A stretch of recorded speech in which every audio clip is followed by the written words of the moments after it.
Welcome to Wellington's Y Zone, a podcast dedicated to curate weekly conversations, be a constant sports hub for content and interview game changers with the community and the world. I'm your host, Wellington Burns, back with another episode. I know it's been a minute. A lot has been going on. I am still doing my Wellington's Y Zone videos consistently throughout the weeks on socials. So follow me at Wellington Burns on TikTok, Instagram, X. I can't say Twitter because Elon Musk is going to get upset.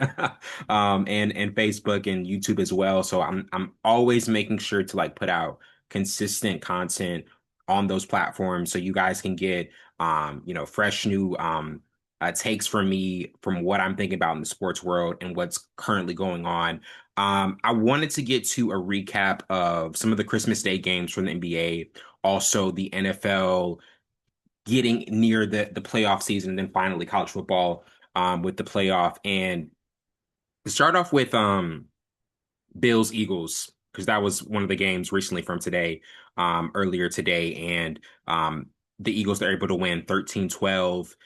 It was one of those games where I honestly felt as though Buffalo, it felt like an overtime game, like it was going to go overtime, but Buffalo, they were just dead set on like, we're going for it.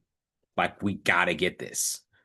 There was just no doubt about it that like they wanted to like win the game, go for it, and not even like have an overtime possibility be there.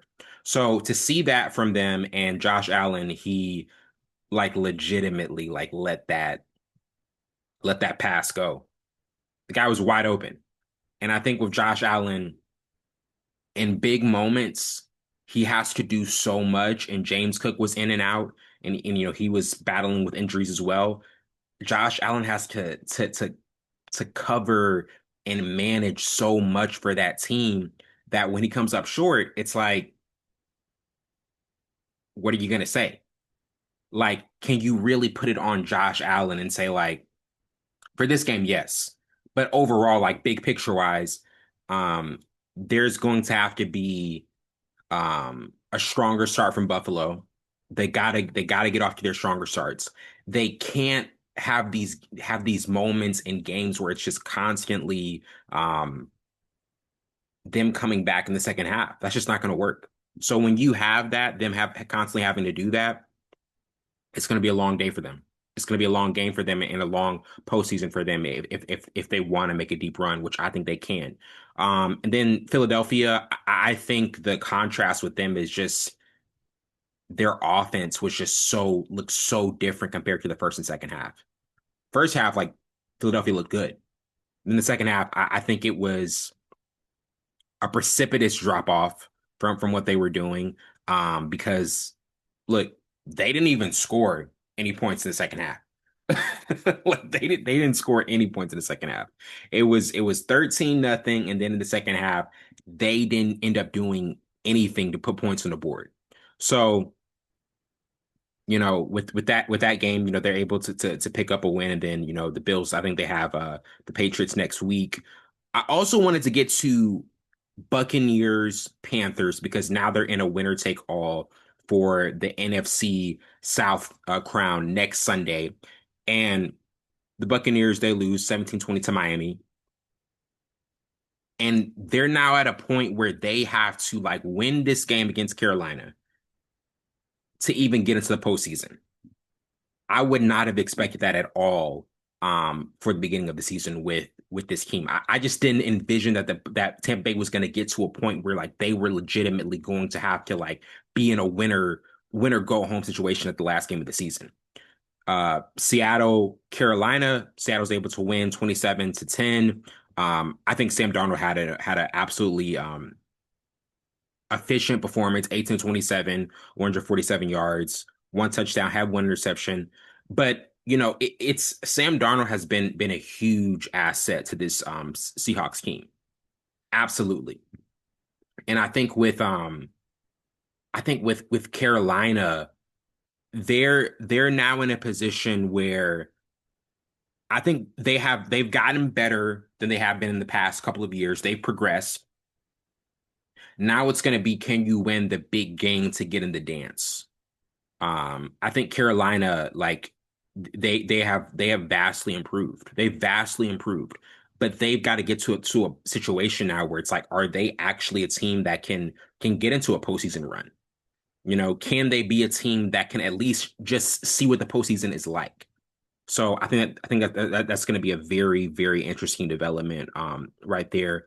And so also Jacksonville, I want to talk about the Jacksonville Jaguars because they are becoming a team that is like extremely hot.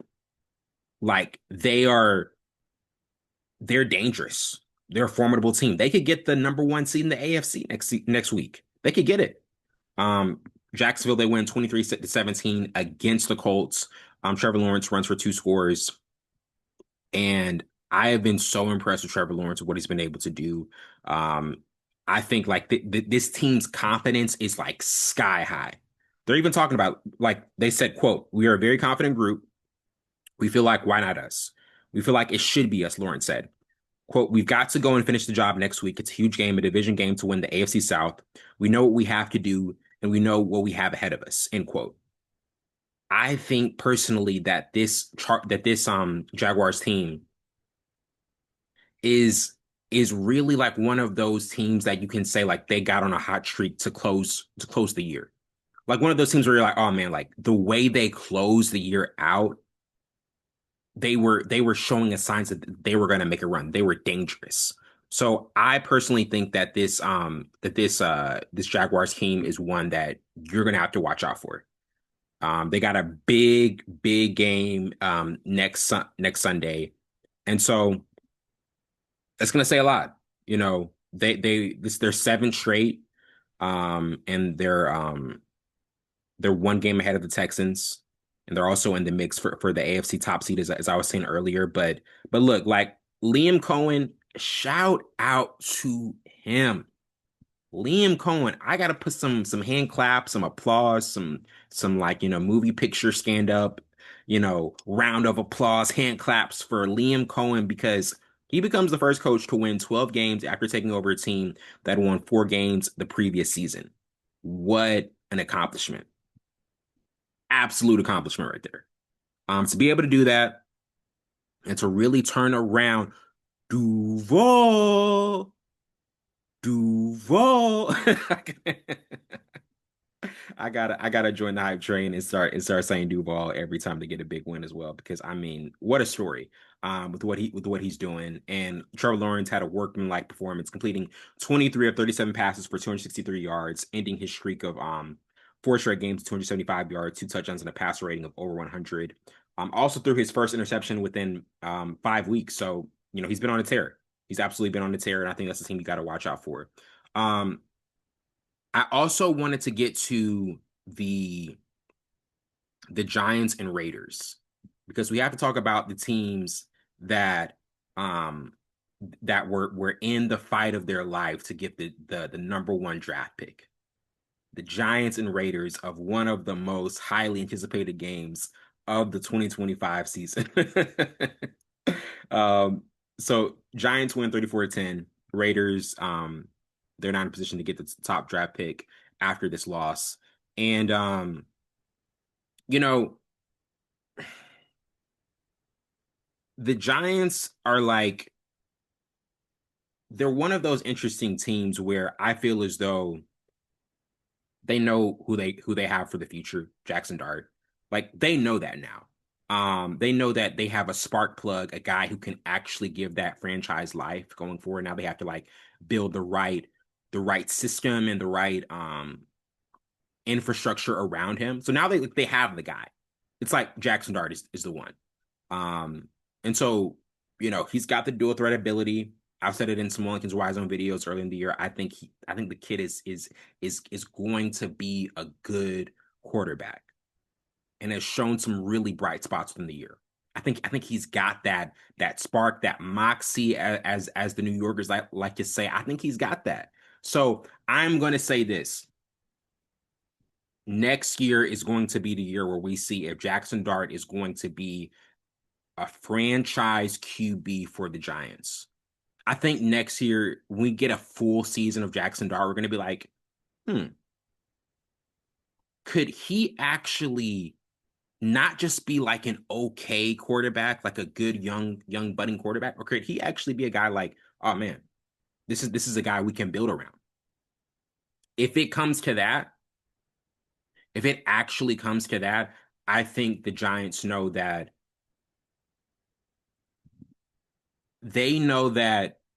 losing Malik Neighbors was a big deal, huge deal. But now they're in a position of like, let's get a full season, a full off season of working with this kid and seeing like what he can do for a full 17 games. So I think that's what the Giants had, and like they didn't really have any motivation to lose it because they're like, we know who we have, like we know the guy we have. So the Raiders, they will more than likely get the number one draft pick next season. Shout out to the Raiders for getting that bid right there. I look, I got some dedication um uh to record this with this Bears 49ers game because Bears 49ers tied 21. I mean, the game is it's and it's like at the top of the second quarter, like 12 minutes left. I like I am telling you guys, like I'm constantly looking over at my phone to see how that game is going. So um I am before we go to break though, I have to cover the NBA games from this Christmas Day. And obviously I feel as though the Nikola Jokic's performance, what he was able to do against Minnesota on Christmas Day was absolutely phenomenal. He has I think it's about he has another triple double, of course, because he's the triple double king. I want to pull up his exact stat sheets so I can see what he's able to do. But as I'm pulling that up, Jokic was just like he is one of them like a 56-point triple double. Are we serious? 56-point triple double and then 18 points in overtime. I mean, the guy's a monster. The guy is a monster. I'm telling you, Nikola Jokic is he really like might be put in that category of like one of the most complete offensive players we've ever had, like ever. To actually have that bag, shooting from long range, assists, can dominate inside. I mean, just ridiculous. And Anthony Edwards hitting that into overtime was exceptional as well. I don't want to take anything away from Anthony Edwards.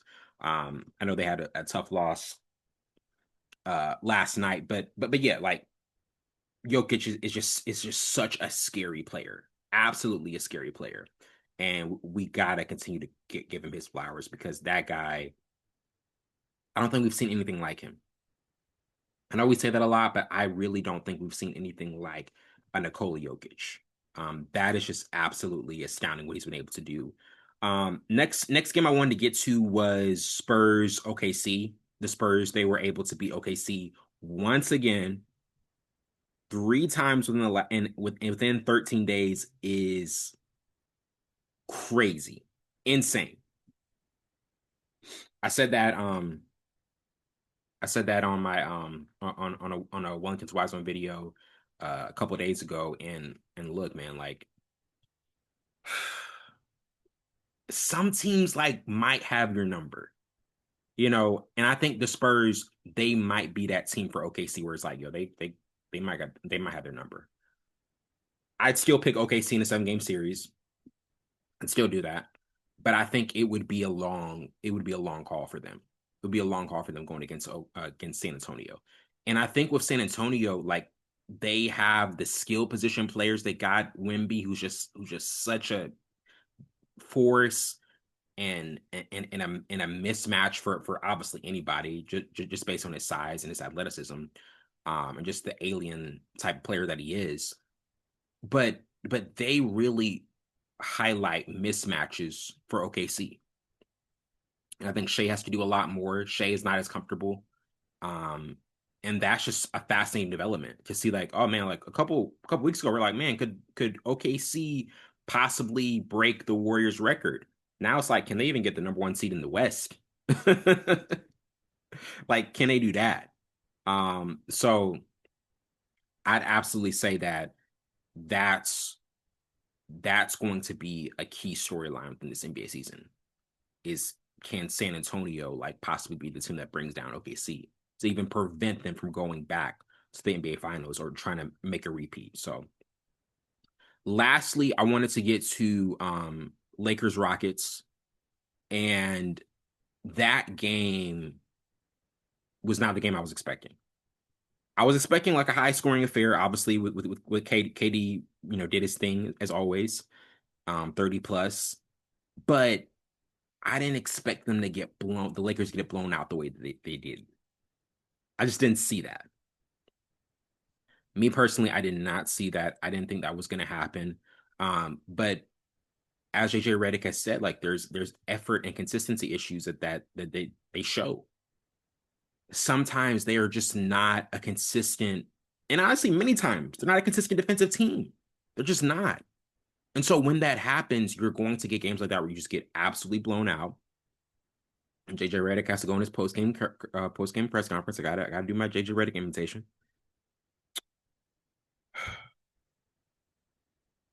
Saturday's practice is gonna be uncomfortable. It's gonna be uncomfortable.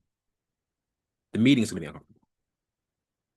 I'm not doing another 53 games of this. I'm not at all. Next question. Like, look, hey, man, I felt it. I absolutely felt it because I'm like, that was a horrible effort and display that the Lakers put on Christmas Day at home. It was horrible. Like, and when you have the offensive prowess they do on the other side of the floor, you're not able to do it defensively. Like, how can we take you seriously as a title contender? And that's my thing. I just I don't see it with them. Um, they have the same issues that they had last year. It's defensive. I mean, they address things with DeAndre Ayton, but I personally think that they got a lot of soul searching to do. So we're gonna take a quick break and we'll be right back with some college football analysis.